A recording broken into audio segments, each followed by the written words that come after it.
Hi, good afternoon. Glad that you came to join me. My name is Jim Drummond, and for almost 4 decades I was a college professor.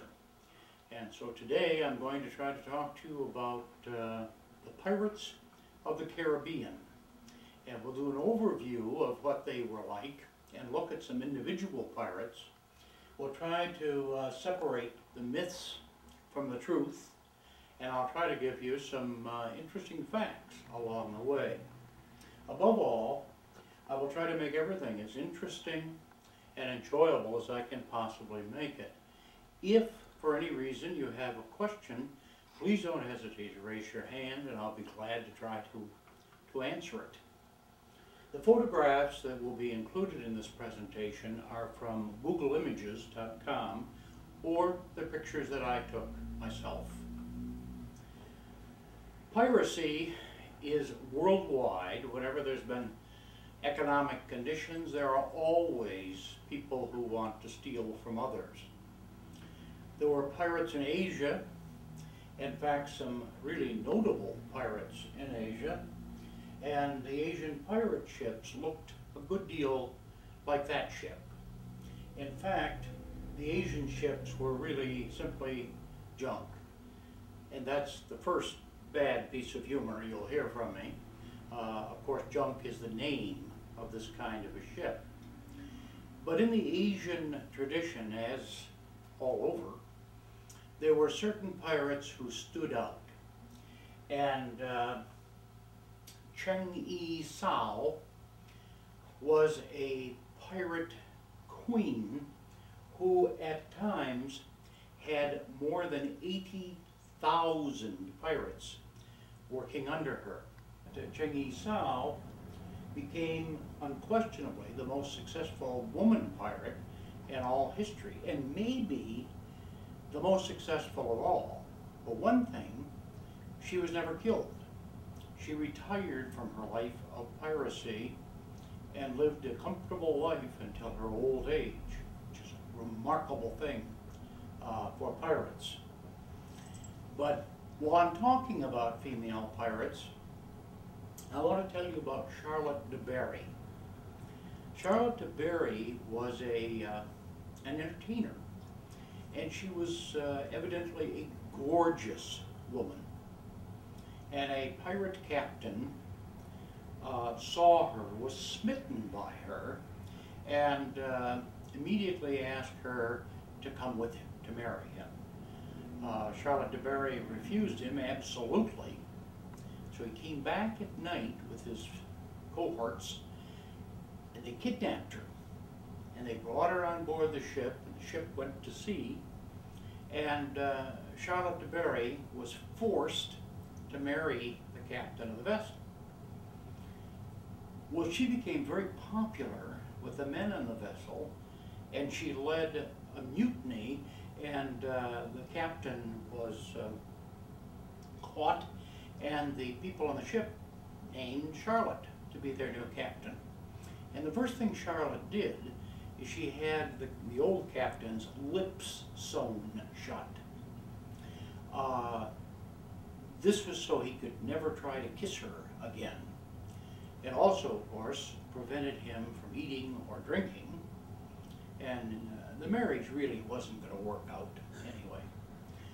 He died, and eventually Charlotte was smitten by a pirate from Spain, and she fell in love with him and he with her, and they were co-captains of the ship until he was killed when he went overboard and she dove in the water after him. Neither one of whom was to be seen again. Now, oddly enough, the picture you're seeing now is of Queen Elizabeth I of England. And these are roots of piracy that really began and spread to the Americas. Queen Elizabeth had almost no navy whatsoever.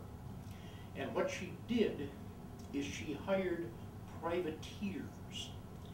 A pirate and a privateer are essentially the same thing, except that a privateer is sailing for a particular country. The arch enemy of England at that time was Spain. And so Elizabeth put together a number of daring men and their crews so they could go out and raid Spanish vessels. The most famous of these, and they were called the Sea Dogs, was Sir Walter Raleigh. Raleigh was a remarkable man.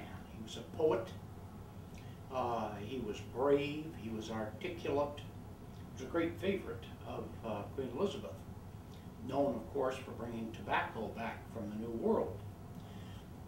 Well, Raleigh was given a letter of marque, which means a license from Elizabeth, to attack Spanish ships. Sir Francis Drake, you see here on the left, and on the right his ship, the Golden Hind.